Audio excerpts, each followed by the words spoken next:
afternoon and welcome to America's Heroes Go Round live stream digital talk show. Today is October 16th, and we have the pleasure of always having Nima Contra of Gigi Crowder, our programming partner, who's been with us for 2 years on the show, and she's bringing their CEO to the round table. This is a special show.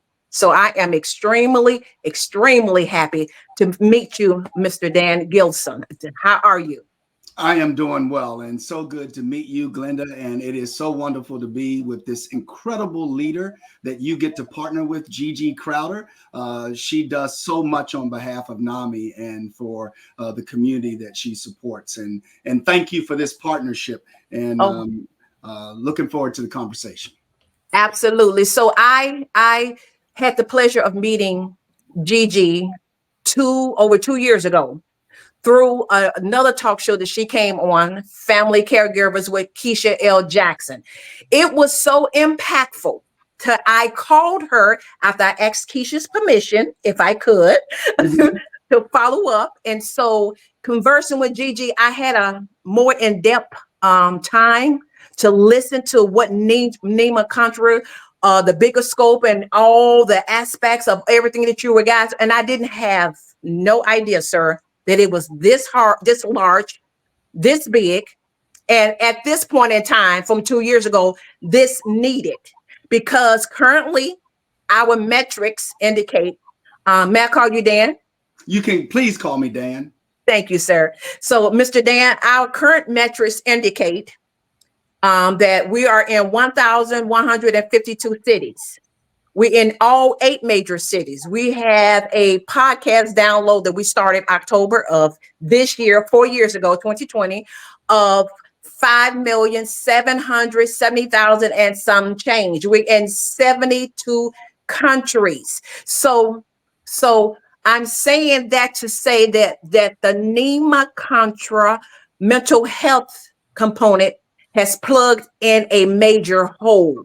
Because Mr. Dan, think about it. People are concerned about the economy. People are concerned about Wall Street. They're concerned, but you're not really getting the number one concern that we all have right now is mental health. You can have all these wonderful things, but if you don't have good mental health, what is it? It means nothing. So yeah. So I said to Gigi, and she totally agreed, that people need to be aware of the total scope, because you guys are all over the country. And yes, truthfully speaking, before 2 years ago, Mr. Dan, I just wasn't aware.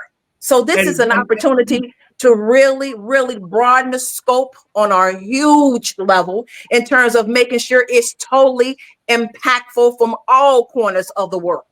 So well, that's what I want to do. That's what we want to do. Yes, sir. We want to change the narrative of meeting someone that says, "I wish I'd known about NAMI sooner." Meaning exactly. That they needed NAMI, but they didn't know about NAMI when they needed NAMI. Exactly. And I can tell you very quickly a story right out of COVID. Right after COVID, my first visit to one of our organizations was to the state of Michigan for a conference. I met a woman on the elevator, and I try to say hi to everybody, and I thought everyone was there for the NAMI convention. So I asked the woman on the elevator, are you here for the NAMI convention? She said to me, "What was NAMI?" I started explaining a little bit about NAMI. She looked up and she started crying. Yeah. And I said, "Why are you crying?" And she says, "I am a visiting nurse. I almost didn't take this assignment. My daughter is 24. She lives with schizophrenia. She's been in and out of the justice system. She's in a home right now. My husband and I are now divorced, and I've navigated all of this with my daughter by myself. I wish I'd known about NAMI sooner." And she was visiting from Pennsylvania to Michigan to do this work. And she's a nurse. She did not know about NAMI. The lived experience is so critically important. And what Gigi does and gives of herself and her team, this is about turning pain into purpose and purpose. Yes, absolutely. Mr. Dan, I could share a story with you as well, because Gigi was very instrumental in just staying in contact with me when I lost my dad. Okay, I'm not gonna become emotional. When I lost my dad last year to a massive heart attack, you don't understand until that happens what that feels like and how easily you can become disconnected mentally. Mentally, you can just become a little unbalanced and don't even realize it. So, seriously, Mr. Dan, I have to share because when you share your story, you help somebody else. That grief, that mourning can become very heavy if you don't understand and have some type of connection with someone else you could probably talk to. I prayed my way out, but Gigi also followed up with me, seeing how I was doing, staying in contact with me, making sure I was okay. Because for like 2 weeks, I was like walking in a zone of, it felt scary. It felt very isolated. I didn't want to eat. I was just laying down. I was sleeping and I was just walking through a maze because I had never experienced that before. I didn't know what it felt like. So yes, mental health means everything. It And does. the balance, Mr. Dan, is everything. So I truly see us, America's Heroes Group, being able to partner with NAMI on a bigger scale of becoming hopefully a media partner so that you can bring in more from where you are so people can see, oh, they're not only in California, but they're here. They're here. They're here so they can easily be connected. But I just want to thank Gigi because for 2 years, she introduced NEMA. For 2 years, she has brought in agenda, subject matters, panelists, and it has touched our audience because the numbers prove it. She is a significant part of what we do, and her podcast has been in the top 5 or 10 since we have had her on. So it is making a difference. So I just So wanted to Glenda, acknowledge yeah, her to you, thank Mr. you. Dan, because she's made that difference. And So she's introduced NEMA. yeah. Yeah, Yeah. yeah. On behalf of the National Alliance on Mental Illness, it is wonderful to get the opportunity to work with and for Gigi and Yeah. all of the executive directors that are out there in the communities, over 650 communities across the U.S. doing the work. We like to say that in these communities, our leaders and our folks in the communities, they know the DNA of the community. So they Yeah. know what the community needs. We have Yeah. support groups, we have programs, and we deliver all of that. And we do much more than that because we're in the communities. And I'll repeat it. Just about everyone that does this work on behalf of NAMI it does it from a position of, first of all, pain that they've turned into purpose, that they've turned into passion. And Yeah. then we go from there. And that passion becomes power. I'm so sorry for the loss of your dad last year. I Thank lost you. my mom at 76, and she had a massive heart attack. And I was with her when she had her heart attack. And Yeah. just as a point of information, she was Wow. 76 years young. And we were playing some music while she was there in the hospital bed. And the last song she heard was Before I Let Go. Wow. Wow. So if that's anything that's OMG. got any power to you, Yeah. I just wanted to share that because there's power in sharing our story. Yes. Absolutely. Absolutely. It connects along with the healing of the journey starts with the connection of the healing. Yeah. Yeah. Isn't that something? So And the yeah. World Health Organization, actually, it was Dr. Satcher that coined the phrase, and the World Health Organization adopted it. And Dr. Satcher coined a phrase about 22 years ago, said there is no health without mental health. That's right. That's right. And Dr. David Satcher from Atlanta, if you will, and at the where's the center there? But he was the Surgeon General when he coined the phrase, and then he went to work at the Carter Center. Yeah. Yeah. Yeah. Mr. Dan, if I could use this reference point to one of my favorite shows is Frasier. Frasier had a show about good mental health. I have binge watched some of I love it, but he introduced it years ago when it wasn't really talked about or sort of, because it's always been a little taboo to say you're not mentally feeling well or you're not stable. It scared people like as if something was wrong with you. No, it's not. It's just, it could be Yeah, temporary. and the thing about it is we will talk about heart disease, we will talk about high blood pressure, we will talk Yeah. about we'll talk about diabetes. And we'll talk about what our health journey is on our, oh, I have to take this medicine, I have to do this, I have to do that. So we'll even talk about our health journey with our diabetes. We'll talk about that with our high blood pressure, but we won't talk about what's happening above the shoulders.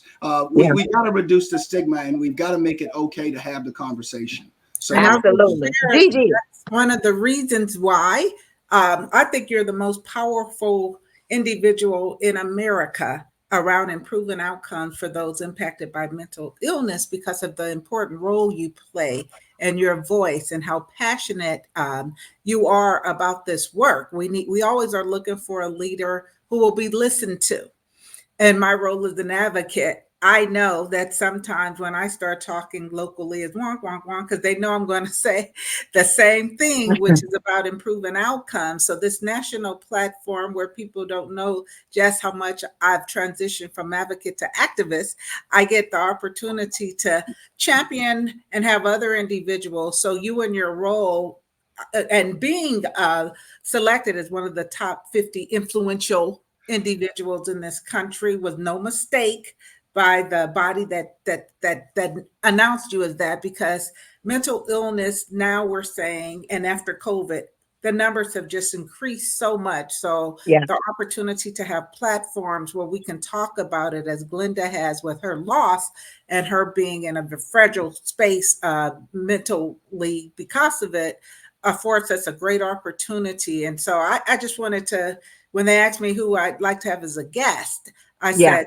definitely you, because of the influence you carry, but also the messaging.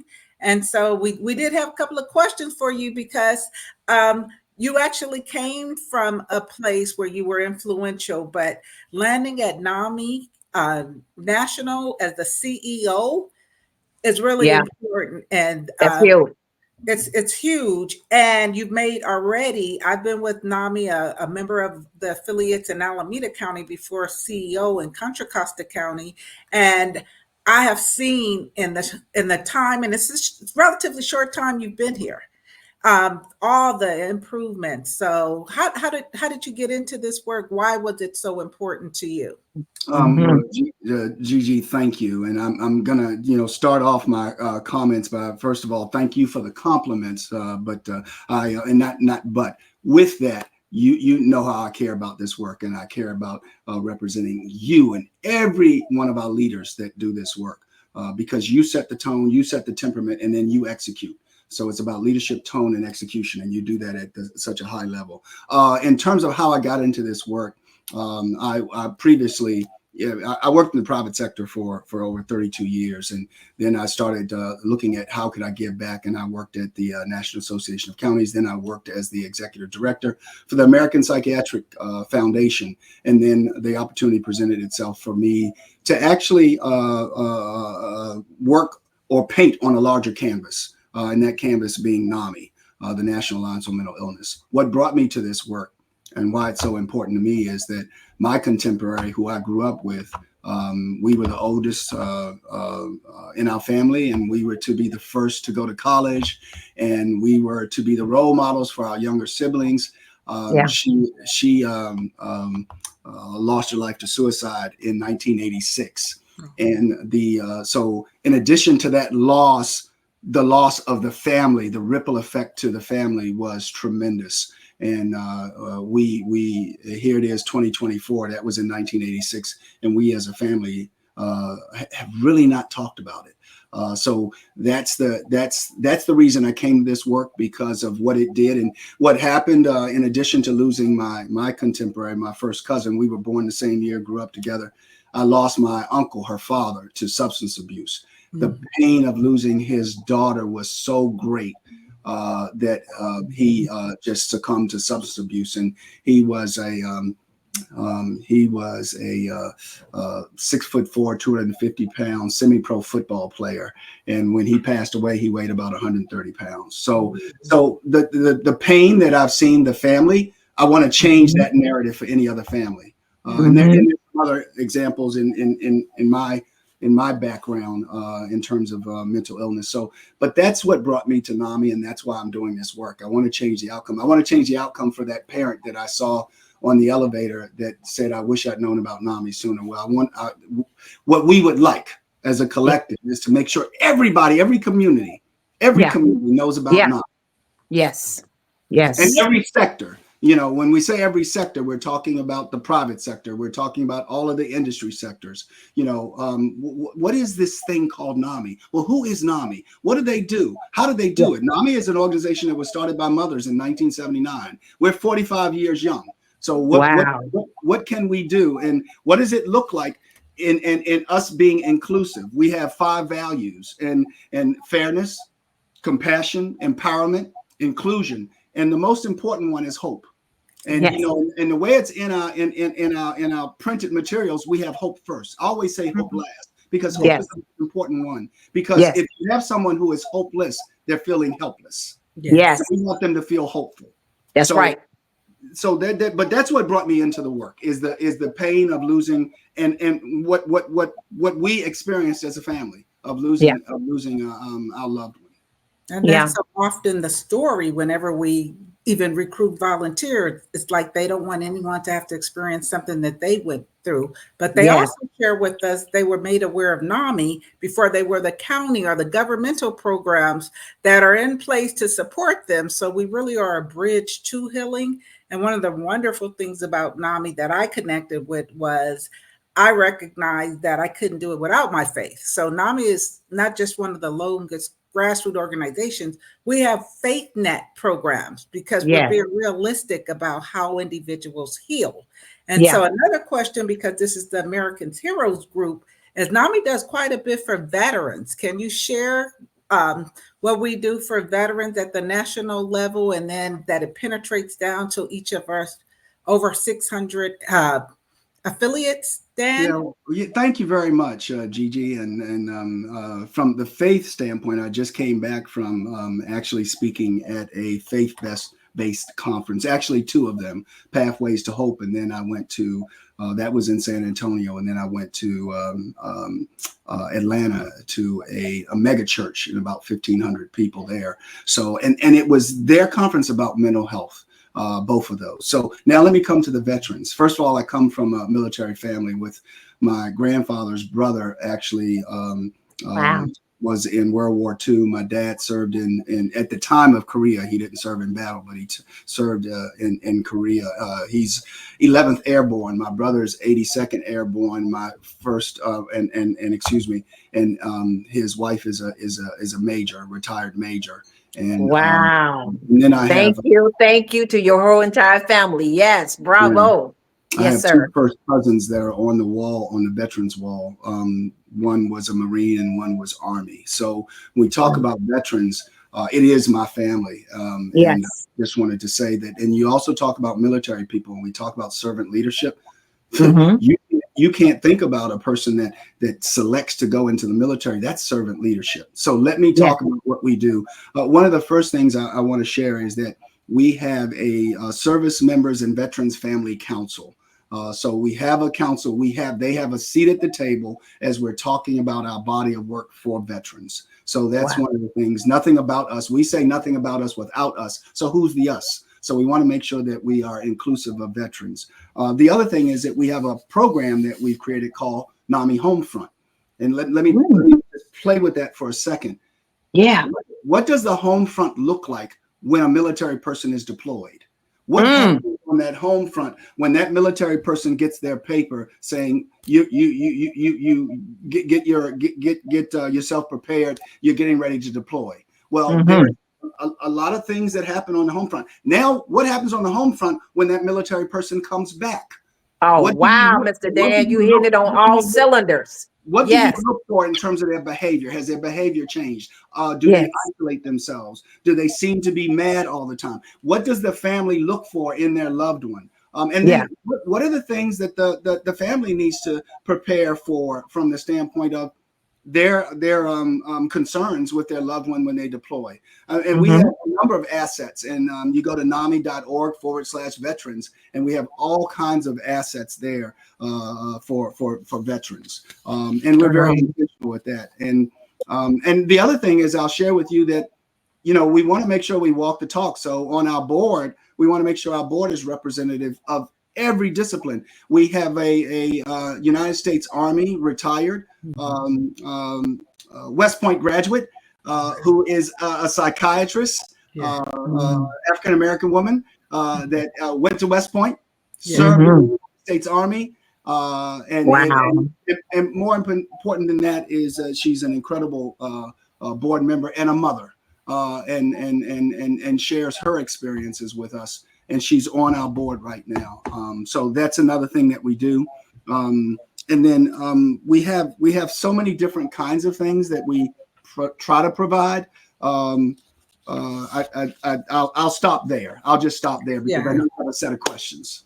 Yeah, we have wonderful opportunities to embrace all and recognizing our challenge around the unsheltered. We recognize a lot are veterans. And so we've also had many of our affiliates, we follow the lead from NAMI National with our home front programs. And then in NAMI Contra Costa, we've also hired people reflective, because the one thing I learned from veterans, they want to hear from someone who's been through the same lived experience as them. Absolutely. So we Absolutely. have Absolutely. Dr. Phil, who's been on this show with me that you guys interviewed. So I just wanted to put the plug in for NAMI Contra Costa, always taking the lead from leadership and then positioning ourselves. But we are in a, we're all got our mind on the politics right now. And so I have never had so many elected officials stop by our office before for a photo op.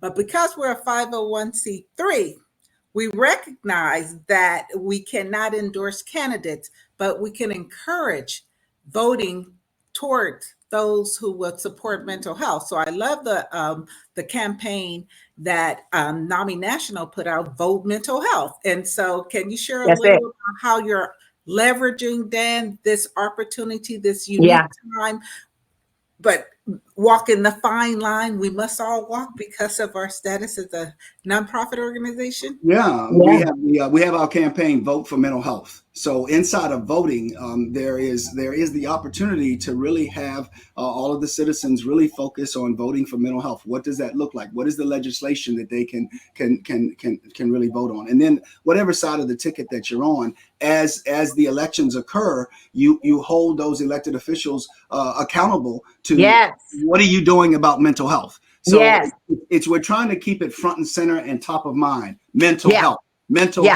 Anyone that's running for office on their platform, they should have Vote for Mental Health. And we have a link, voteformentalhealth.org.